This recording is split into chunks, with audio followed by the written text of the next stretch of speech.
Yo, what's up riders? Welcome back dito sa aming channel, dito sa Doride Ball Review. Matagal-tagal tayo hindi nakapag-review ng ganitong klaseng bola. Mahigit isang taon na. At ngayon, magre-review tayo ulit dahil 2024 na. So, yung dalawang bola na i-review natin ay yung paborito ng mga Pinoy talaga. Ito yung napakagandang bola na ginagamit sa mga bawat paliga. So, sa tingin ko, all goods to. Walang tatalo dito at grabe talaga yung ganda nito. Pero, syempre, kahit napakaganda nito, merong mga mapanling lang. So, ang gagawin natin, i-review natin ang original versus fake na Mikasa V300W. So, right. So, dalawang klaseng bola. Meron tayong original at meron tayong fake na bola ng Mikasa V300W. Meron tayong Class A, meron tayong UA, Unauthorized Authentic. Meron din tayong sinasabi nila na Factory Out. Meron din tayong sinasabi nila na Class A. So, lahat yon ay fake. So, ibig sabihin, bibenta nila ng mura. So, ito yung bola na factory out na Class A na UA. Meron pa yung sinasabi na OEM. Yun ang gamit talaga. OEM. So, wag na natin patagalin mga idol. Ito na yung dalawang klaseng bola na i-review natin. So, syempre, malamang yung iba sa inyo sanay na dito sa aming channel. So, alam niyo naman, 'di ba? Pag yung mga bola dumating sa inyo walang hangin, malamang OEM yan. Katulad na itong bola na to. Itong bola na to, V300W. Yan. In-order natin to sa online. Tanggalin na natin sa plastic kasi nano na to sa plastic talaga. So, dumating to, ganito na yung plastic niya. Yan. Naka-packaging tape lang siya. Then, sa plastic niya, meron nakalagay na sticker na V300W with QR code. So, nabili ko to sa halagang tingin ko nasa 600 ata, hindi ko matandaan. Then tanggalin natin sa plastic, lagyan natin. At syempre, yung original natin naka-plastic din, no. Yung medyo nasira lang yung plastic natin dito. Pero yung mga plastic ng original na bola katulad nga ng sabi ko sa inyo, katulad nung sa mga molten na bola, no. Merong nakalagay yan na recycle yan, no. 'Di ba? Tapos malambot lang yung pagka-plastic niya. Although, itong plastic na to lumambot na rin. Parang naghabol na rin yung plastic nito. So, kung mapapanood nyo yung video ko last 2 years ago, hindi ganitong klaseng plastic yun. Medyo maingay, matinis yung tunog ng plastic na yun. So, doon pa lang sa plastic madalas nagkakalaman na, pero nag-upgrade din yung plastic nila. Anyway, so ayan, eto, meron tong PE, recycle, yung mga nakalagay. Yun. So, ang pinagtataka ko ngayon, no, dumating itong bola sa atin na wala siyang libre na pambomba. Wala siyang walang dumating na pin and net. Bola lang talaga. Tapos, flat lang to.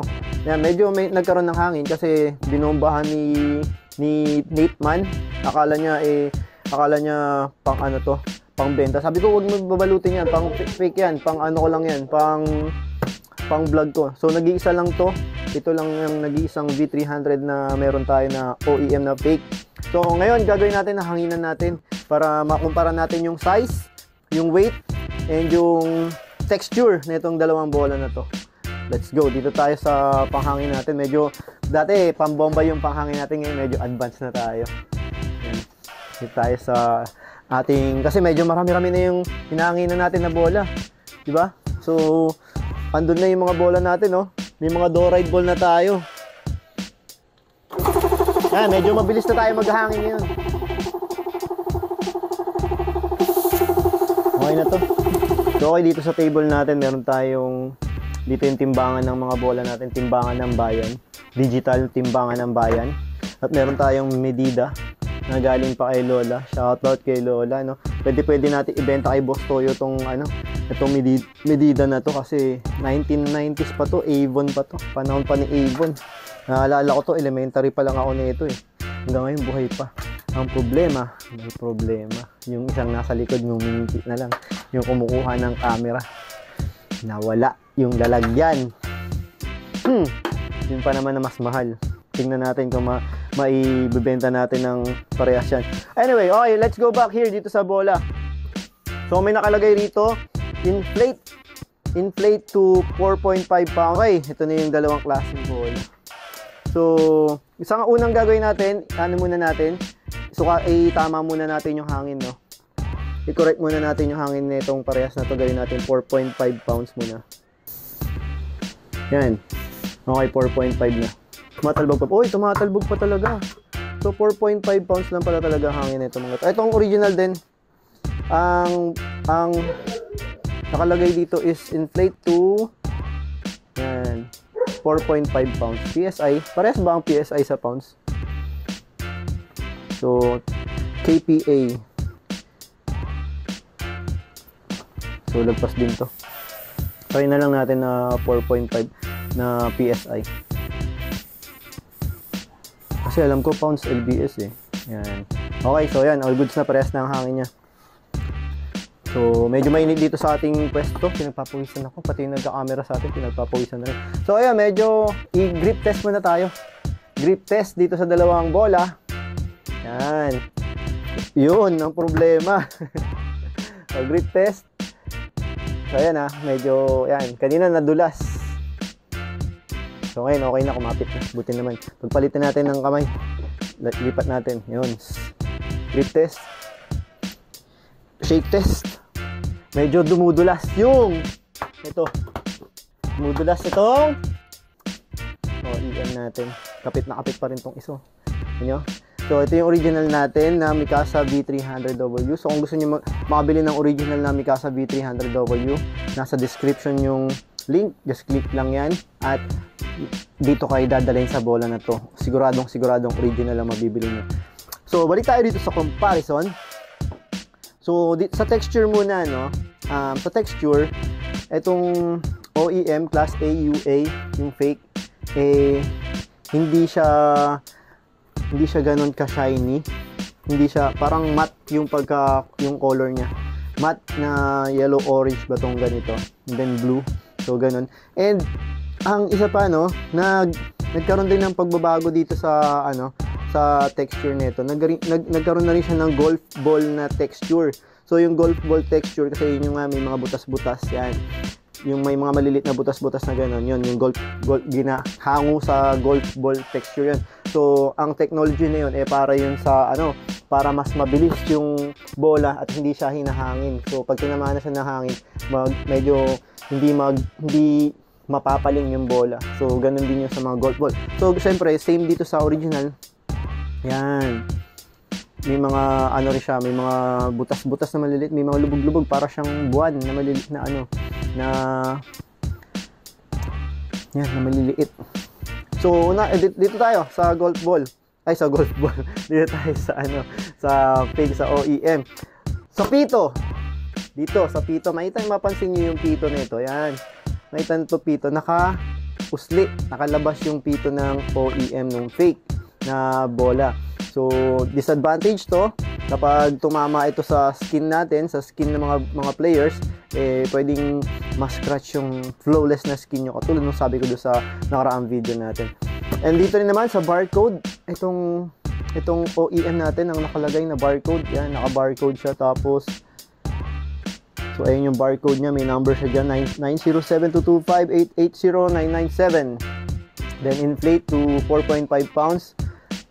Made in Thailand. Nakalagay siya made in Thailand. Pero itong bola na to, this is not made in Thailand. Pero hindi ito made in Thailand, mga idol. Because ang pinanggalingan na itong bola na to is this ball is made in China. Yan. Na-order ito.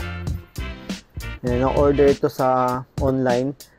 Pero galing itong China. Doon madalas na fake na gagamit ng gumagawa ng mga fake na mga OEM na mga bola. So, nakalagay rin dito, International Competition Model. And then, ayun yung mga print niya. Mikasa. So, mapapansin nyo rito sa Mikasa, yung pagka-print niya, may mga butas na hindi siya totally na nalagyan ng print. May mga kulay itim na dyan. So, hindi siya, ito puti, tapos ito Ito, wala na, kulay itim na. So, mamaya i-compare natin yung doon sa kabila. Tignan natin yung kabila. Then, this V300, itong sa V300, pansin nyo, lahat pati yung puti. Ano naman, nakulayan naman ng yung butas niya nakulayan naman ng white. So, ganito yung texture ng ano, matte color yung ano niya, yung texture niya. Ito, tapos mapansin nyo itong Mikasa, yun. Parang nabubura siya sa pawis. Nabubura ba siya sa pawis mo? Parang ito parang kumalat, hindi siya pumantay doon.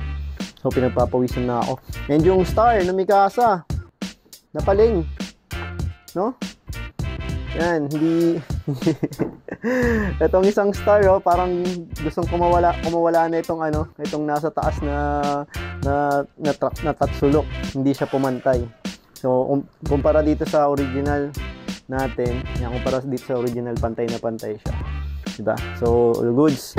And, spike check tayo, no? Yung spike check, tignan natin kung masarap ba siya sa kamay, kung masakit ba siya sa kamay, or parehas lang. So, palu-paluin natin. Tignan natin pakiramdam.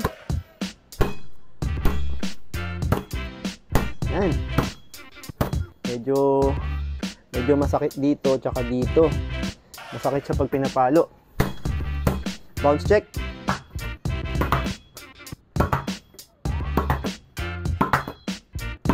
Bounce check, narinig niyo ba yung bola? Yun. So, dito. Ito, nararamdaman ko yung bola dito, tsaka dito, pati dito. Pati dito. Ramdam yung bola pag pinapalo ko siya. Dito, masakit dito. So, yung nakaranas na kasi ako ng mga original na V200W tsaka V300W pag pinapalo ko yun. Hindi ako volleyball player, pero pag pinapalo ko yung bola na yon, walang sakit. Katulad na ito, original. So ito naman, let's go here naman sa original. So compare muna natin dito sa pito. Makita niyo yung pito niya nakalubog. Yan, napakaganda ng nakalubog yung pito. Then ito yung mga nakasulat. Yan, circumferential, nakalagay circumferential 650 to 670 millimeters. Totoo nga ba? Inflate to 4.5 pounds, made in Thailand. Alright. Tapos may gantong, ano ba tong logo na to? Hindi ko alam tong ano logo na to. Sorry, hindi ako volleyball player. So, more on comparison lang yung gagawin natin ng fake tsaka original. Ito yung original natin. So, meron tong, may number, 9422563. So, landline number siguro nila yan. Mikasa PU 511. So, okay. Ano to, no? Mikasa microfiber and PU leather ang materials nitong bola na to. So nakalagay din diyan international. Makikita niyo yung niya, yung sulat nito kumpara dito sa OEM natin. Ayun, etong original natin, makita niyo. Mas malinaw siya. Tapos napaka-perfect ng pagkasulat. Hindi katulad nitong fake natin, yung mga putol-putol. Parang yung printer nung nag-print nito kinukulang na yung tinta. Hindi katulad nito bagong-bago pa yung tinta nito, bagong printer pa to. So dito rin sa Mikasa. So kung napansin nyo kanina, yung Mikasa, may kasulat dito Mikasa. Yung isa hindi dito sa fake natin. Yan. Ito pulidong-pulido. Kahit yung mga hole niya, yung mga butas niya may print pa rin, na sulatan pa rin, na pintahan pa rin. Mantalang dito, meron dito sa kabila. Yan, itong kabila Mikasa. Meron itong kabila, may yung letter A nito, yung S, hindi na natamaan yung mga bilog-bilog diyan. Then sa B300, where's the B300? Okay, let's go to B300. So sa B300, halos parehas sila. Dito halos parehas lang sila, yung pagka-print niya. Pero yan. Pero so yung Mikasa, ito medyo dumumi. Tapos yung star, yung star, itong star, medyo lumakas yung apoy dito sa taas. Itong kabila pantay na pantay lang tayo dito. So okay. Spike check tayo dito. Spike check dito sa bola na to. Original. Yun, walang kasakit-sakit tong bola na to. Hindi katulad nito, masakit siya pag pinapalo ko. Wala. So yung puwersa ng kamay ko, ina-absorb ng bola. Hindi katulad dito. Pag inampas ko to, parang may ting, ganun yung tunog niya, ganun yung pakiramdam, parang nagba-bounce back yung pressure. Yan. No? Nagba-bounce back yung pressure dito sa kamay. So, kung gusto nyong matry mismo yung ganitong, kung gusto nyo mismo matry, pwede kayo pumunta dito sa amin sa Doride headquarters sa HQ dito sa shop namin para kayo mismo matry itong dalawa. Pero yung price difference na itong dalawa, napakalayo. Pero ang pagkakalam ko, may nagbebenta na itong ganitong klaseng bola nasa 1,000, 1,500, 2,000 yung mga fake na V300W. Kaya ingat-ingat lang din. Ito namang V300W na original, ang presyo nito nasa 3,500 to 4,000. Alam ko sa mall nasa 4,200 na to. Pero dito sa amin mabibili nyo pa lang muna to ng nasa 3,500, 3,000 ganun. Depende sa online price. Minsan kasi nag-a-adjust kami do sa mga sa mga papresyo ng online. Alright. So, spike check. Yan. Walang hindi masakit. Walang masakit-sakit sa kamay. So, kaya kayo kahit magba-volleyball kayo, kahit palu-paluin nyo tong bola na to, hindi siya masakit. Hindi kayo magsasawa. Wala. Sarap paluin nyo ito. Kasi nga microfiber yung materials nito.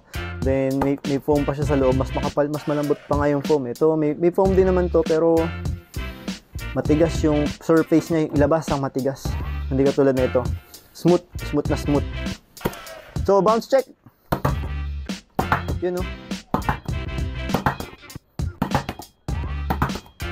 All goods, di ba? And okay, punta na tayo sa size comparison. Mamaya yung sa weight comparison, pero ngayon sa size muna tayo. Nakalagay dito. Dito may nakalagay na size. Circumference 650 to 670. Mantalang dito sa fake, wala nakalagay. No? So, unahin natin yung fake. And, ano rin, no? Trivia ng konti. Si V300W, mas malaki siya ng konti kay V200W. Konting-konti lang. Pero yung materials niya, pati yung lahat, halos parehas lang. Okay, ito na yung size niya. 65 or 66, 68, 67. Okay, 67 cm, millimeters. Yan. Ito yung kanyang size ito yung fake. Sukatin naman natin na ang original. So, okay guys, no? Kung hanggang ngayon nanonood kayo dito sa video na to, maraming salamat. And please, don't forget to subscribe. Subscribe and comment down below para marami tayong may review. I-review din natin sa mga susunod. Doride bola ng volleyball soft touch versus V300W. Yan. So kung eto maganda dito, Doride soft touch.